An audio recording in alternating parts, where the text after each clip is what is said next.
যারা বিগত ফ্যাসিবাদ বিরোধী আন্দোলনে টানা 16 বছর রাজপথের আন্দোলন করেছে, অনেক ছাত্র সংগঠন এখন মাথা উঁচিয়ে দাঁড়িয়ে বড় বড় কথা বলে, তাদের উদ্দেশ্যে প্রশ্ন ছুড়ে দিতে চায়, কোথায় ছিলেন আপনারা যখন ছাত্র দলের সৈনিকেরা রাজপথে ফ্যাসিবাদ বিরোধী আন্দোলন করেছে?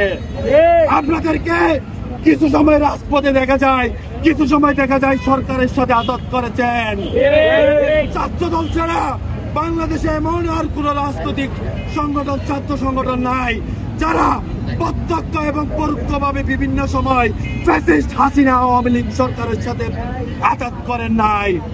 ছাত্র দলের ব্যাপারে কোন ধরনের মব সৃষ্টির আগে, নেগেটিভ কোন নেগেটিভ সৃষ্টি করার আগে একটু ভালো করে চিন্তা করে দেখবেন। আমরা গুপ্তভাবে কখনো সংগঠন পরিচালিত করিনি। আমাদের ইতিহাস গৌরবের, আমাদের ইতিহাস সংগ্রামের, আমাদের দীর্ঘ রাজপথের সংগ্রাম ত্যাগের ইতিহাস আছে। তার থেকে আপনারা শিক্ষা নেবেন। অপপ্রচার করার আগে, কারো বিরুদ্ধে অপপ্রচার করার আগে জেনে নিতে হবে অপপ্রচার করার আগে সত্যটা কি। আপনারা অপপ্রচার না করে সত্যতা উদ্ঘাটন করুন, তদন্তের জন্য সময় দিন, সময় দিয়ে সত্যটা উদ্ঘাটন করার সুযোগ দিন।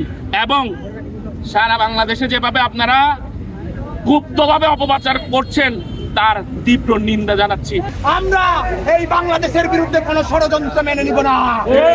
আগামীতে যদি গুপ্ত সংগঠনের নাম দিয়ে, সাধারণ শিক্ষার্থীদের নাম দিয়ে কোন মব সৃষ্টি করে এই সার্বভৌমত্বকে পিছিয়ে রাখতে চাই, তাহলে এই সমস্ত কিছুর বিষয়ে দাঁত ভাঙা জবাব দেব।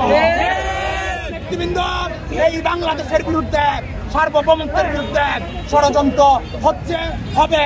আমরা যারা এখানে উপস্থিত হয়েছি, আমাদের যে ভাই বোনেরা আছে, আমরা কক্সবাজার থেকে নতুন করে নবরূপে আন্দোলনের সূচনা করব। বাংলাদেশ নিয়ে যদি কোনো ষড়যন্ত্র হয়